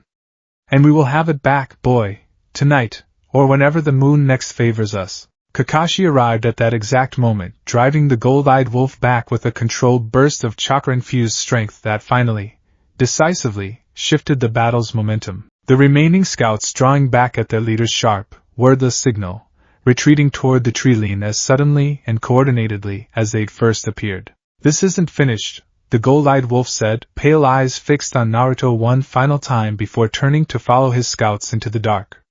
Enjoy what strength the moon grants you while it lasts, boy. It will not always favor you.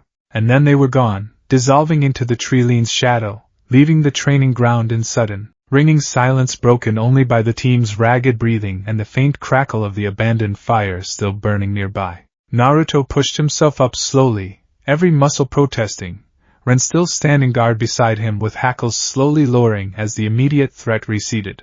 That, Naruto said, wincing as he probed a bruise already blooming along his ribs, could have gone better. You survived, Ren said, though there was something almost gentle underneath the usual gruffness. At the new moon, weaker than you've ever been, against a scouting party sent specifically to test that weakness. Survival was the actual goal tonight, cub. Everything else was secondary. Kakashi crouched beside Naruto, checking him over with quick, efficient hands, expression grim in the returning quiet. That was a probe, he said. Not a real assault. If they'd wanted to end this tonight, they had every opportunity while you were at your weakest. So what was the point then? Sasuke asked, already moving to secure the perimeter again, kunai still drawn. Information, Kakashi said grimly. They wanted to see exactly how you fight without your full strength. Which means the next time they come, they'll know exactly what to plan around, Sakura finished, voice tight with worry as she knelt to check Naruto's injuries with practiced, careful hands. Naruto stared out at the dark tree line where the First Fang scouts had vanished, the ache in his ribs a dull, insistent reminder of exactly how close tonight had come to going very differently. They'll be back, Ren said quietly, following his gaze.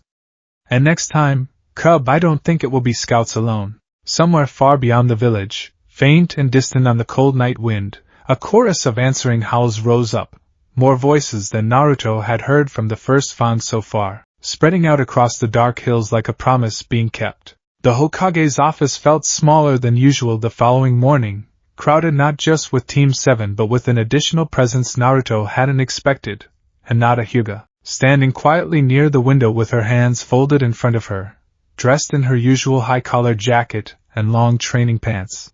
Byakugan activated faintly at the edges even now, out of habit more than necessity. Hokage-sama, Kakashi said with respect, I don't think a single genin team is sufficient coverage for whatever's coming next. I agree, Hiruzen said, folding his hands atop the desk, expression grave in the pale morning light. Which is why I've asked Hinata to join your rotation for the foreseeable future. Her clan's dojutsu gives us something none of you currently have, the ability to detect chakra signatures at range, before they're close enough to strike. Hinata's cheeks colored faintly at the sudden attention, though her voice, when she spoke, was steadier than her posture suggested. I've been briefed on the situation. With the contract, I'll do what I can to help watch the perimeter. Thanks, Hinata, Naruto said, and meant it, though he couldn't quite shake the guilty awareness that another person was now being pulled into danger because of a decision he made alone in a shrine a week and a half ago. Sorry you're getting dragged into this. You don't need to apologize, Hinata said quietly. If something's threatening the village, I want to help. That's what teammates do. Hiruzen's gaze moved to Naruto, weighing something. The scouting encounter last night confirms what I feared. The First Fang isn't a scattered remnant clinging to old grudges. They're organized, patient, and willing to test you specifically to understand your weaknesses. That is not the behavior of a bloodline planning a single confrontation. That is the behavior of a bloodline planning a campaign. So what do we do? Sakura asked. We can't just wait around for them to come back stronger. No, Hiruzen agreed. Which is why I want increased patrols around the village perimeter, particularly at night, and I want Naruto continuing his training with the pack, but within reach of backup at all times. No more solo sessions in the forest after dark. Is that understood? Understood, Hokage-sama, Naruto said, and this time there was no hesitation, no old instinct to deflect the concern.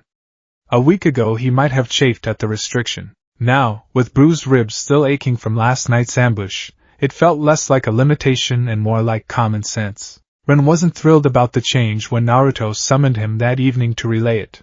More people watching, Ren said, pacing a slow, considering circle around the training ground where Sakura, Sasuke, and Hinata had all gathered, careful and quiet, keeping their distance while Naruto explained the situation.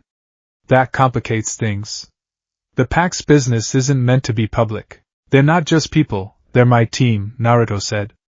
And after last night, I think keeping this private kind of stopped being an option anyway. Ren's amber eyes swept over the three genin watching from the training ground's edge, lingering a beat longer on Hinata, whose Byakugan was still faintly active, tracking every shift of chakra in the clearing with quiet, careful precision. The girl with the pale eyes. Her sight reaches further than the others. Yeah, that's Hinata. Her clan's dojutsu. Hokage-sama figured she could help watch for the first Fang before they get close enough to ambush us again. Good instinct, Ren admitted, something almost approving in his tone. A pack that can see its enemies coming survives longer than one that can't. Very well, if your Hokage insists on witnesses, we adjust the training accordingly. What followed was, in some ways, a relief. No longer sneaking off in secret. No longer inventing excuses for bruises and exhaustion, but training openly, with his team present, learning together how the pieces of this strange new reality fit into their existing dynamic as a unit. So it really does respond to the moon, Sakura said, watching with clinical fascination as Ren demonstrated a series of quick, efficient strikes for Naruto to mirror, the wolf's movements sharp and economical in a way that bore no resemblance to the raw power Naruto usually relied on. Your chakra reading was completely different at the new moon compared to now. Ren says it'll be different again at the full moon too, Naruto said, wiping sweat from his brow between drills. Way stronger, apparently. But also, I dunno, harder to control? He keeps saying I need to be careful about that part specifically. Because strength without control is simply a longer fall waiting to happen, Ren said, settling onto his haunches to observe as Naruto ran through the drill sequence again. Slightly cleaner this time. The full moon will test you in ways the new moon never could cub. Power that overwhelming doesn't ask permission before it takes hold. Hinata, watching quietly from the fence with her Byakugan still active, spoke up for the first time since training began. Naruto-kun, your chakra pathways. When you channel the Accord's power, they light up differently than your normal chakra network. It's almost like watching two separate systems trying to work together. Wait, you can actually see that? Naruto turned toward her, genuinely curious. What's it look like? Braided, Hinata said, choosing the word carefully, precisely, the way she always did when describing something through her clan's unique sight. Like two threads twisting around each other instead of one. Right now they're not quite aligned. There's friction where they meet. She sees clearly, Rin said, something like respect entering his voice. That friction is exactly what makes the transition between chakra sources so exhausting for him. If she can track it accurately, that observation alone could save you real trouble down the line, cub. See, this is why extra backup is a good idea, Naruto said, grinning despite the bruises still fading along his ribs. Hinata's basically got X-ray vision for my weird wolf chakra. Hinata's cheeks colored slightly at the praise, though she held her ground. Byakugan still tracking the training with quiet focus. I'll keep monitoring it. If anything changes suddenly, especially anything that looks like strain, I'll tell you immediately. Appreciate it, Naruto said, and meant it more than the casual words let on. 3 days passed in relative calm, training by day with the full team present, patrols increased around the village perimeter. No further sign of the first Fang beyond the occasional distant howl carried faint on the night wind. Distant enough that even Rin couldn't say for certain whether it was a threat, or simply the pack marking territory the way wolves naturally did. It lulled them, just slightly. Not carelessness exactly, but the particular ease that comes from a threat going quiet long enough that vigilance starts to feel like overcaution. Which was, of course, exactly when it struck.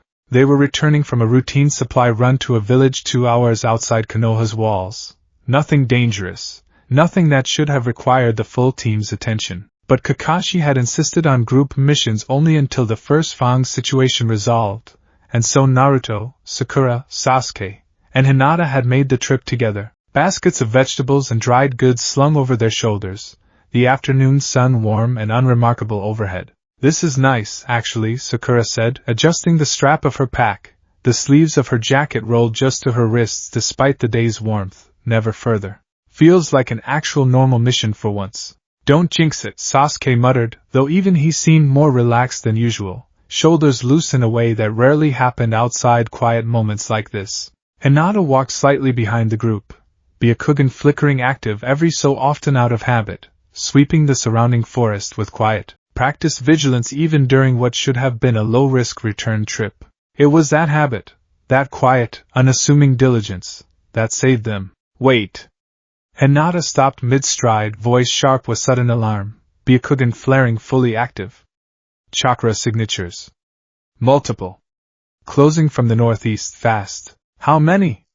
Kakashi asked, instantly alert, hand already drifting toward his kunai pouch. 6.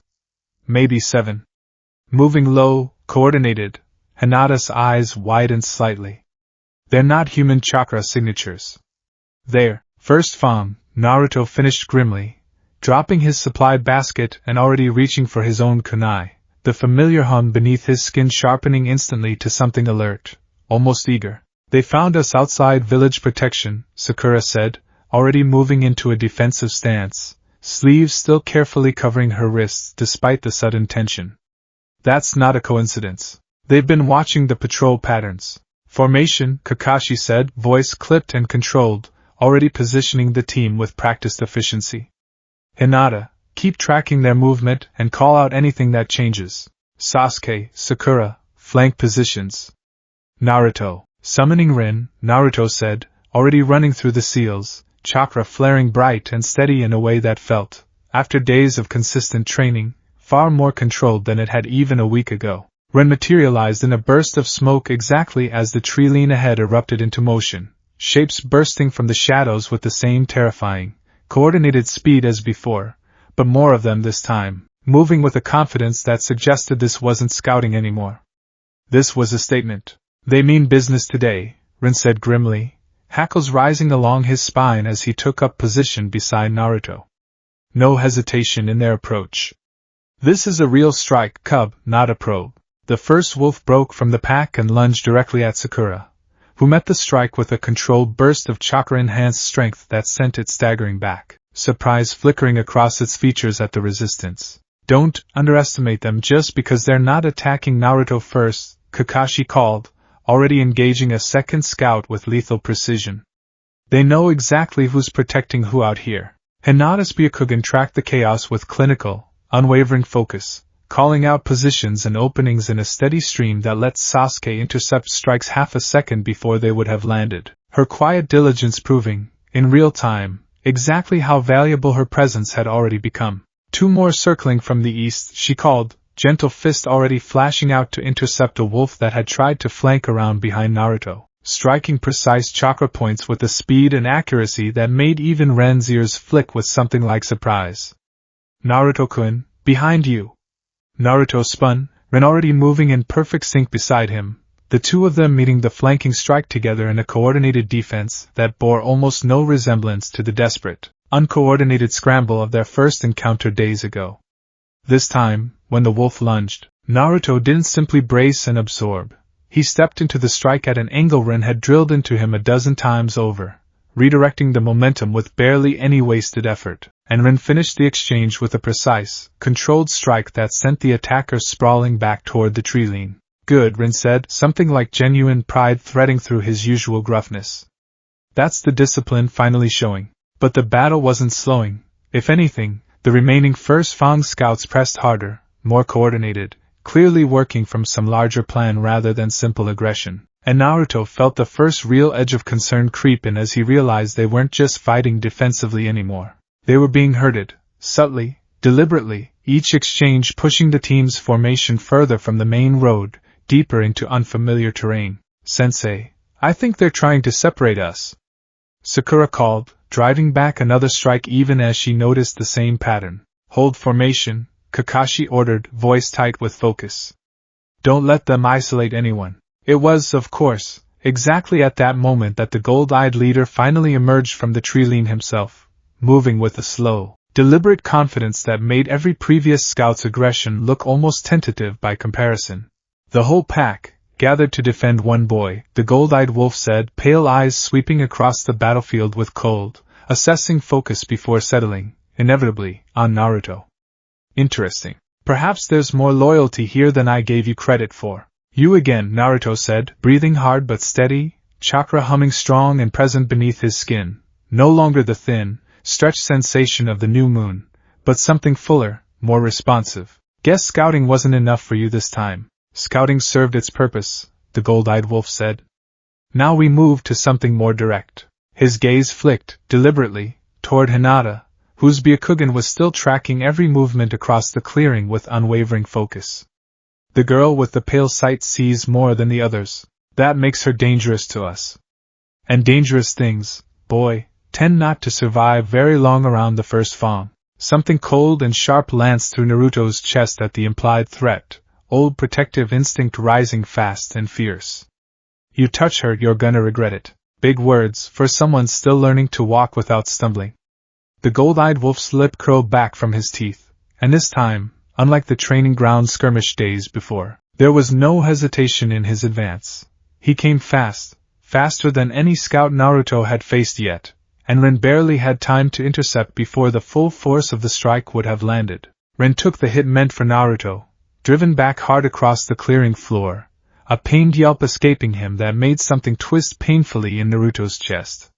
Run! I'm fine, Rin snapped, though the slight hitch in his movement as he scrambled back to his feet suggested otherwise. Focus, cub. He's testing whether you'll freeze up watching your own pack take damage. Don't give him that satisfaction. Naruto's jaw tightened, something steady and fierce settling over the old fear, and for the first time since this whole ordeal began, he moved not with hesitation or improvised desperation, but with the sharp, controlled confidence 3 weeks of relentless training had actually built in him. He met the gold-eyed wolf's next strike head-on, not recklessly, but precisely, redirecting the larger wolf's momentum at an angle that sent it skidding wide, chakra flaring in a controlled burst that Naruto himself was almost surprised by, and for just a moment, something like genuine surprise flickered across the gold-eyed wolf's pale features. You've been training, the wolf said, circling back with newfound wariness. More than I expected, this quickly. Yeah, well, Naruto said, chest heaving but steady, guess I'm a fast learner when people I actually respect are teaching me.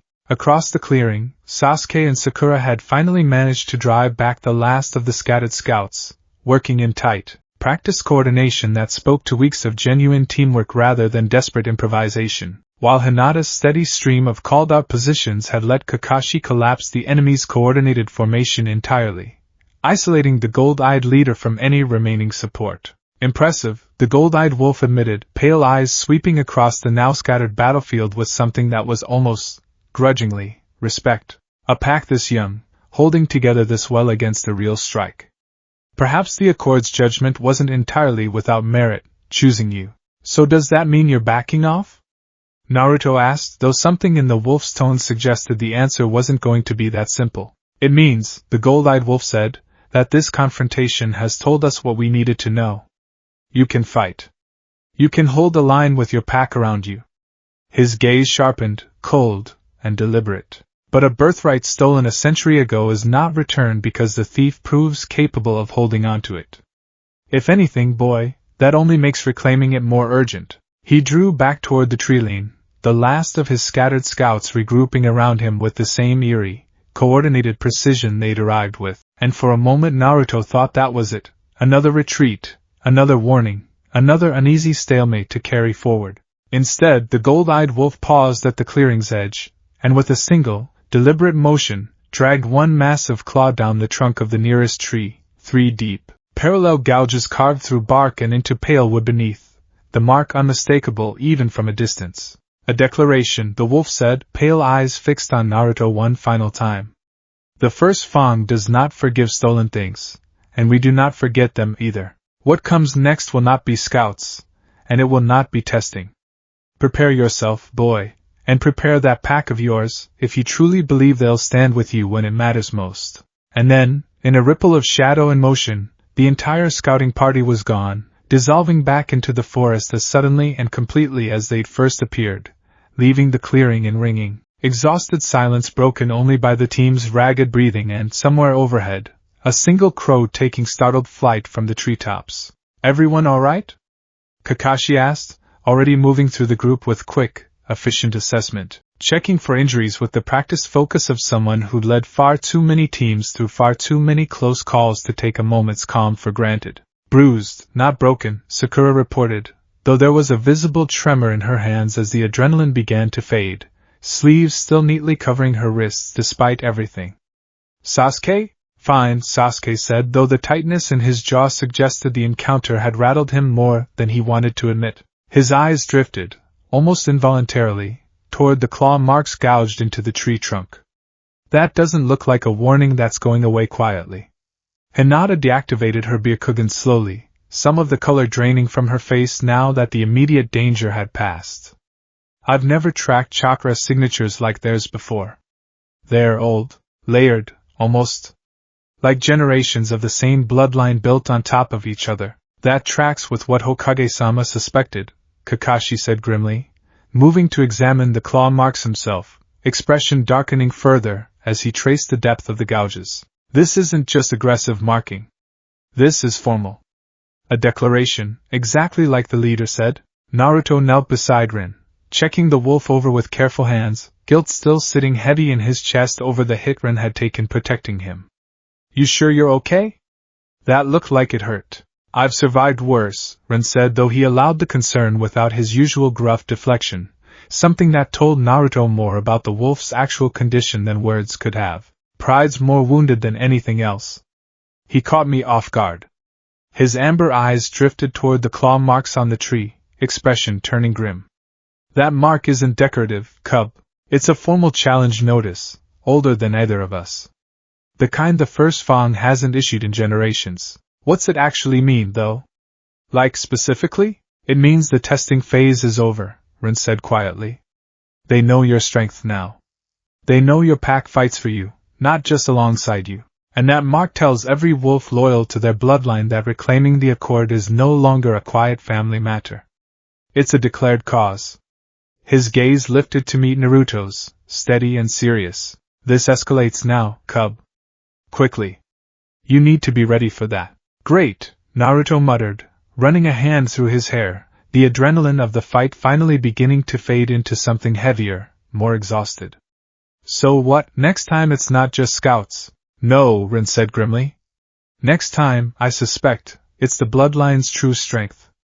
And that, cub, is a very different fight than anything you've faced so far. They reported directly to the Hokage's office upon returning to the village. The clawmark tree photographed and documented, Hinata's account of the coordinated attack pattern laid out in precise, careful detail, while Hiruzen listened with growing, visible concern. A formal challenge mark, he said finally, once the full report had been given, weathered hands folding together atop his desk. That confirms my worst suspicion. This is no longer a matter of isolated scouts testing boundaries. The First Fang has committed, publicly and formally within their own tradition, to reclaiming the Accord by force. What happens now? Sakura asked. Do we just wait for them to attack again? No, Hiruzen said, and something in his tone shifted, old weight settling into the words. A formal challenge, by the traditions of contracts like this one, typically demands response in kind, either surrender of the claimed birthright, or a proper contest to settle the dispute according to the Accord's own ancient rules. His gaze moved to Naruto, steady and serious. Naruto, I need you to speak with the Pact's Alpha directly. If there's a proper channel for resolving this, one that doesn't end in an uncontrolled war fought across the countryside, we need to understand it before the First Fang decides the terms for us. Naruto swallowed, the weight of the responsibility settling heavy and real across his shoulders in a way it hadn't quite managed to until this exact moment. Understood, Hokage-sama? I'll talk to him tonight. Good. Hiruzen's gaze swept across the assembled team, something almost proud beneath the deep concern. You handled yourselves well out there today. All of you. But I want to be clear, what's coming next will likely test you far more than a scouting skirmish ever could. Stay together. Stay vigilant. And Naruto. Yes, Hokage-sama? Whatever the Alpha tells you tonight, however difficult the path forward looks, you are not facing this alone. Remember that. Naruto nodded, throat tight, and for once found himself without a joking deflection to offer in response. Just quiet, genuine gratitude, and the steady, growing awareness that this fight, whatever shape it finally took, was no longer just his to carry. Behind him, through the office window, the late afternoon sun was beginning its slow slide toward evening, and somewhere beyond Konoha's walls, in territory that had waited over 100 years for exactly this moment, an ancient bloodline was already preparing for what came next. The forest beyond Konoha's northern gate looked different at night than it had during any of Naruto's previous training sessions, older somehow, the trees pressing closer together. Moonlight, what little there was, 3 nights past new, filtering down in thin, silvered patches that did little to push back the dark. You're sure about this? Sakura asked, hovering near the gate with visible reluctance, sleeves pulled to her wrists despite the warm night air. Going alone, I mean. After what happened on the supply run, Ren says this part's different, Naruto said, shouldering his pack with more confidence than he entirely felt. The Alpha doesn't meet with an audience. Says it's a respect thing. I go in myself. Or I don't go at all. Kakashi-sensei's not far behind, at least, Sasuke said, arms crossed, though his eyes stayed fixed on the tree line with the same wary alertness he'd carried since the ambush. That's something. Something is not the same as enough, Rin said, materializing beside Naruto in a quiet curl of smoke. His earlier injuries from the skirmish mostly faded now, though a faint stiffness remained in how he favored one side. But it will have to do. Come, cub. The Alpha does not enjoy waiting. Naruto glanced back once at his team, Sakura's worried frown, Sasuke's tense readiness, Hinata's Byakugan already flickering active at the clearing's edge to track his progress from a distance, and felt something steady settle in his chest despite the nerves. Not alone, not really. Just walking a path they couldn't follow directly. All right, he said. Let's go meet the boss. The pack's territory revealed itself gradually the deeper they walked. Not through any visible boundary, but through a shift in the forest's texture itself, the trees growing older, the undergrowth thinning into open, moss-carpeted ground that seemed to hold its own faint, silvery light even without direct moonlight to explain it. We're close, Rin said, ears pricked forward, posture straightening in a way Naruto hadn't seen from him before. Not fear exactly, but something adjacent to it. Deference. Whatever you do, cub, don't posture.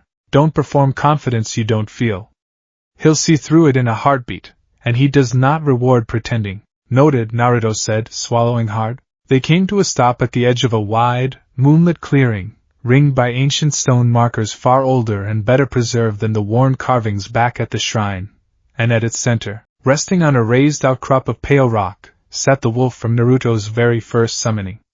Larger than any other wolf in the pack, his fur a deep, ashen gray shot through with streaks of white along his muzzle that spoke of age beyond ordinary reckoning, amber eyes glowing faint and steady in the dark like twin embers that had never once gone out. Approach, the Alpha said, voice resonant and unhurried, filling the clearing without ever seeming to rise in volume. Sit, cub. We have much to discuss, and precious little time before the moon forces the issue for us. Naruto sat cross-legged on the cool moss, Rin settling protectively at his side. Hokage-sama sent me. About the challenge the First Fang left. He said there might be a proper way to settle this, something the Accord already has rules for. There is, the Alpha said, gaze steady and unblinking. Though I suspect the rules will please you rather less than the alternative. He shifted, settling more fully onto the stone outcrop, ancient and patient in a way that made Naruto acutely aware of his own youth, his own inexperience, sitting there in that clearing. The Accord has always permitted challenge between rival claimants, a formal duel, bound by old law, to settle disputed inheritance. Winner keeps the contract. Loser forfeits all claim, permanently, so we just duel it out. That's the whole plan? It is not so simple as that. The Alpha's amber eyes narrowed slightly. A formal duel of that kind is only honored by the First Fang bloodline if the challenger they face has proven themselves worthy of contest, not merely surviving a scouting skirmish, but demonstrating the values the Accord itself was built upon. He tilted his great head, studying Naruto with unsettling patience. Which brings us to the actual reason I asked you here tonight, Cub, not to discuss the duel. To test whether you're ready to be considered for one at all. Naruto's stomach tightened. Another trial? Not one I control, the Alpha said, and something in his tone shifted, grave and deliberate. The forest itself will decide this test, Cub, not I. Somewhere within pack territory tonight, a pup has strayed from its den, young, still learning its own paws, no older in wolf years than you are in human ones, and the First Fang's hunters are already moving to find it first. Wait, hunters? Why would they go after a pup? Leverage, Rin said grimly, before the Alpha could answer. A pup taken hostage is a pup the pack will bleed itself dry trying to recover. It's an old, ugly tactic, but an effective one. The pup is not yet bonded to any summoner, the Alpha continued. It belongs to no one specifically, which means no rule of the Accord obligates you, personally, to intervene tonight, Cub. That choice is entirely your own to make. His amber eyes fixed on Naruto with unnerving intensity. But know this, whatever you choose tonight will tell me, and the whole pack, everything we need to know about whether you're truly ready to stand as our voice in a contest against the First Fang. Words are easy. Choices, made under real pressure, with real cost, those are what the Accord has always valued. Naruto felt the weight of it settle heavy in his chest, and before he could respond, a sharp buzz of chakra signaled an incoming messenger hawk, circling once before diving toward him with a small scroll, clutched in its talons. He unrolled it quickly, and his stomach dropped further. A mission assignment, urgent, time-sensitive, direct from the Hokage himself. A courier delivery to a neighboring village, critical intelligence about First Fang troop movements that needed to reach an allied outpost before dawn, or the information would be useless by the time anyone could act on it. Kakashi's handwriting, hurried, at the bottom. Naruto, need you for this specifically. Chakra signature matches courier seal requirements. Report to gate immediately. Naruto stared at the scroll, then up at the Alpha, understanding with sudden, sinking clarity exactly what kind of impossible choice had just landed in his lap. I can't do both, he said quietly. The mission's time-sensitive. If I don't leave now, the intel's useless by dawn. But if I go looking for the pup instead, then Konoha loses valuable intelligence about the enemy currently threatening it. The Alpha finished, unmoved, watching him with patient, unreadable eyes. Yes. That is precisely the shape of the test, Cub. I did not say it would be comfortable. That's not fair, Naruto said, frustration rising despite himself. You're asking me to choose between my village and your pack, like there's some obviously right answer, but there isn't. Both things matter. I am not asking you to choose between village and pack, the Alpha said, voice remaining calm even as Naruto's frustration built. I am asking you to choose, in this exact moment, what you are willing to protect when protecting one thing costs you another. That is the entire foundation the Accord was built upon, Cub. Every summoner who has ever carried this mark has faced some version of this exact impossible night. What you decide now will not just answer my question. It will begin to answer your own, about what kind of ninja, what kind of person, you actually intend to be. Naruto's mind raced, old instinct screaming at him to somehow find a third option, some clever way around the impossible binary, and for a moment, frustration boiled right up to the edge of panic before something steadier settled underneath it. He thought of Iruka-sensei, once, explaining that being Hokage wasn't about being the strongest or the smartest. It was about the choices you made when nobody was there to make them easier for you. He thought of the pup, alone somewhere in this vast dark forest, hunted by something far bigger and crueler than itself, with no one else close enough to help in time. The intel's important, Naruto said slowly, working through it out loud. But it's not the only source Konoha has, right? Kakashi-sensei can find another way to get it there, even if it's slower, even if it costs something. But that pup, his jaw set, resolve hardening. That pup doesn't have another option. If I don't go, nobody does, and it doesn't even know why it's in danger. I can't just leave it to whatever the First Fang's planning to do with it. You understand what refusing the mission may cost you, the Alpha said quietly. Konoha does not forgive dereliction easily, cub, whatever your reasons. Yeah. I understand.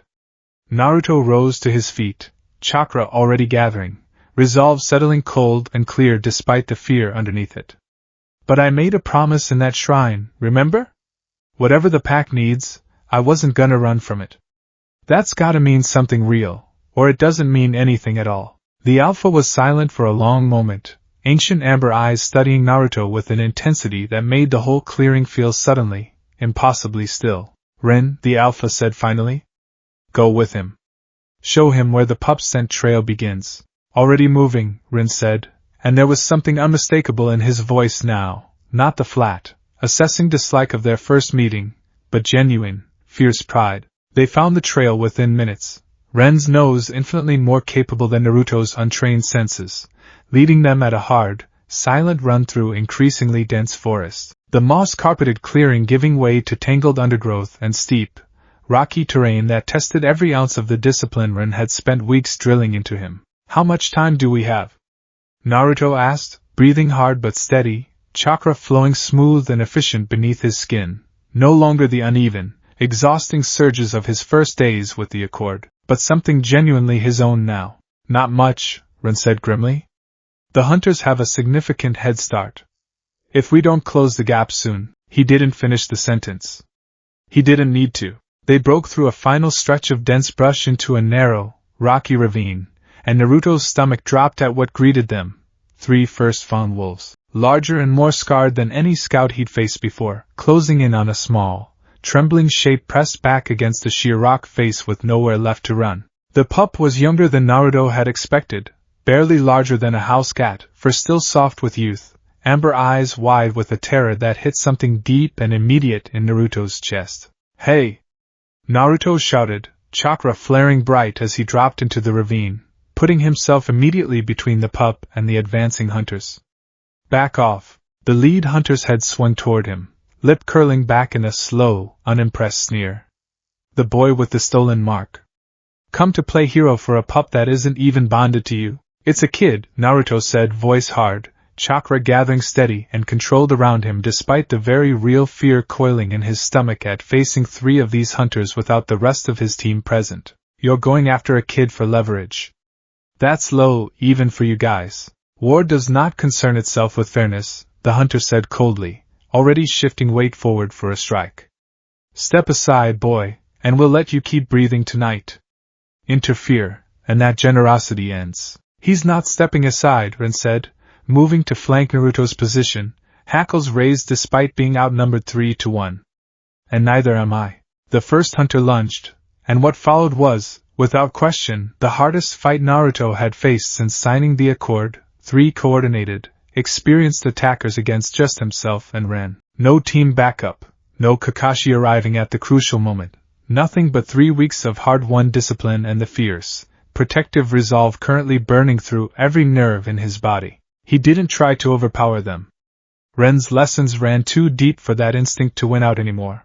Instead, he moved the way weeks of ravine drills had taught him, reading the terrain, conserving chakra, letting the hunter's own aggressive momentum work against them in the narrow, rocky space. Buying time rather than seeking a decisive blow he simply didn't have the strength to land against 3 opponents at once. Stay behind me. He called to the pup, who'd pressed itself even further against the rock face, too frightened to run past the fighting toward open ground. Focus, cub! Ren's voice, sharp with warning, as a second hunter circled wide, trying to flank around toward the trapped pup while the first pressed Naruto directly. Naruto pivoted hard, catching the flanking hunter's strike at an angle that sent it skidding wide into the ravine wall, chakra flaring in a controlled burst that cost him more than he wanted to admit, breath already coming ragged. 3 against 2, in unfamiliar terrain, with a terrified pup to protect and no easy way to retreat.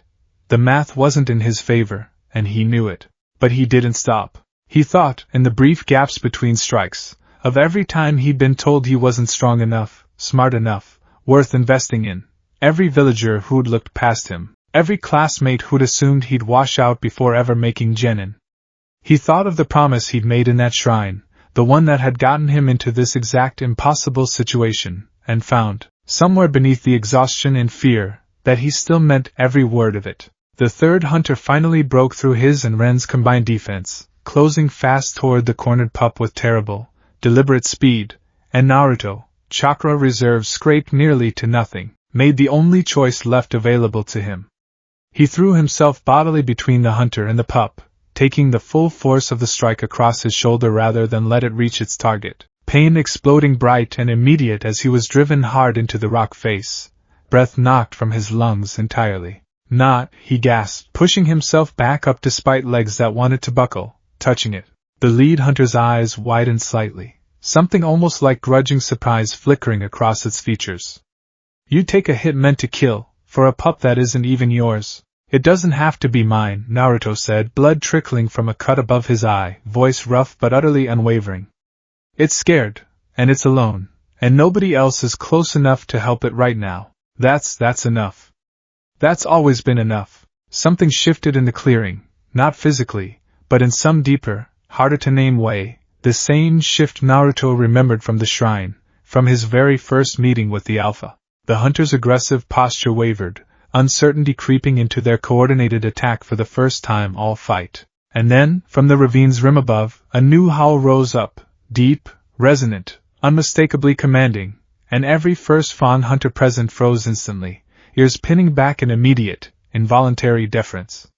The Alpha himself descended into the ravine, moving with unhurried, ancient authority that made even the hardened hunters shrink back several steps, amber eyes sweeping across the scene, Naruto bleeding and exhausted but still standing protectively over the trembling pup, Rin battered but unbowed at his side. This contest is finished, the Alpha said, voice rolling out through the ravine with absolute, unquestionable finality.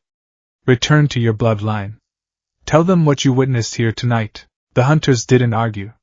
Whatever authority the Alpha carried, even among rival bloodlines, was clearly not something to be tested lightly. They retreated into the darkness without another word, leaving Naruto, Rin, and the Alpha alone with the frightened, still trembling pup. Naruto sank down slowly onto the ravine floor, adrenaline finally beginning to fade into bone-deep exhaustion, and found himself, almost without thinking about it, gently coaxing the pup out from against the rock face with slow, careful movements, the same way he might have approached any frightened, cornered creature. Hey, he said softly, wincing as pain flared across his bruised shoulder. You're okay now.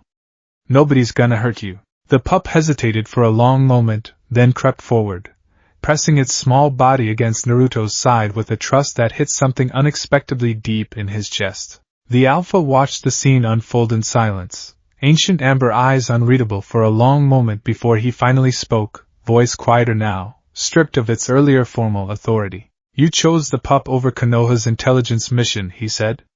You took a strike meant to kill rather than let it reach a creature you owed nothing to. And you did it without hesitation, without looking for some clever way around the cost. Guess I did, Naruto said, too exhausted for anything but honesty. Do you understand yet, cub, why the Accord chose you?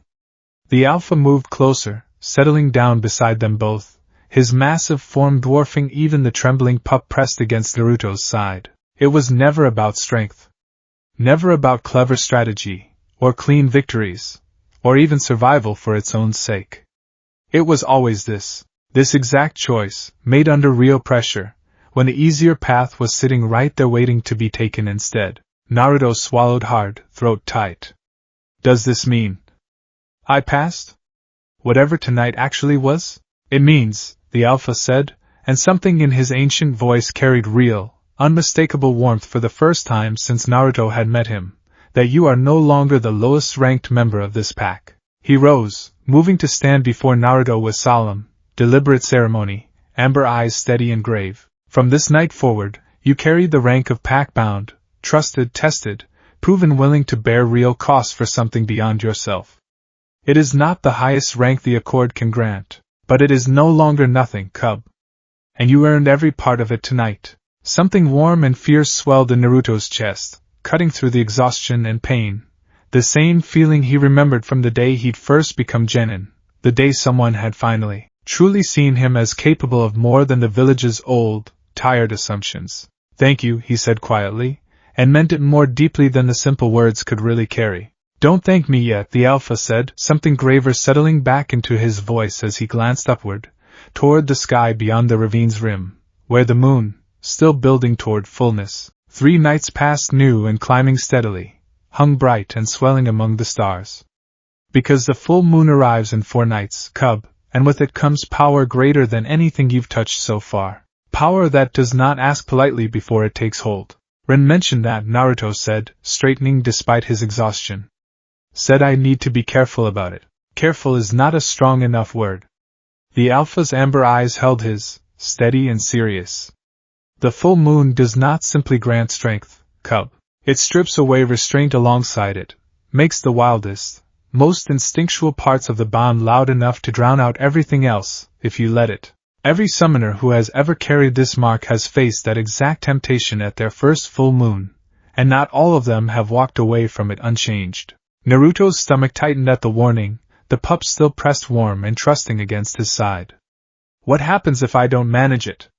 If the temptation wins?" The Alpha was quiet for a long moment, something old and sorrowful passing behind his ancient eyes. "Then you learn, cub, exactly why the Fenrir Accord has always demanded more from its bearers than raw power alone." His gaze lifted once more toward the swelling moon overhead. "Rest while you still can. Ren will help prepare you as best he's able. But 4 nights from now, you will face a test unlike anything the First Fang or I have set before you. Because this time, cub, the only opponent standing in your way will be yourself." They returned to Konoha just before dawn, the rescued pup carried gently in Naruto's arms until Ren's pack could properly retrieve it, exhaustion and fading adrenaline leaving Naruto barely upright by the time he stumbled through the village gate to find Kakashi waiting, expression carefully neutral in the pale early light. "The mission," Naruto said immediately, guilt cutting sharp through the exhaustion. "Sensei, I'm sorry, I know the intel was time-sensitive, I know what happened," Kakashi said, and something in his tone made Naruto pause. "Hokage-sama sent a backup courier the moment you didn't report to the gate. The intelligence still reached the outpost in time." He studied Naruto for a long moment, the bruises, the exhaustion, the faint lingering scent of packed territory clinging to his clothes. "You made a call. A dangerous one, without backup, without clearing it first. I should be furious with you. But?" Naruto asked warily. Kakashi's visible eye crinkled, something that might have been the ghost of a proud smile hidden behind his mask. "But given what I'm hearing about why you made it, I find it difficult to stay that way for very long." He clasped a hand briefly on Naruto's uninjured shoulder. "Go rest. We'll debrief properly once you've slept." "And Naruto, yeah? Good instincts tonight." "Reckless. But good." Naruto managed a tired, genuine grin despite everything, and made his way home through Konoha's quiet, sunlit streets, the weight of the new rank and the growing warning about the approaching full moon settling heavy but manageable across his shoulders. Proud, exhausted, and, for the first time since signing that ancient scroll in a broken shrine, genuinely, solidly certain that whatever came next, he was finally ready to meet it. 4 nights. 4 nights until the full moon tested him in ways nothing so far had come close to matching. He intended to be ready.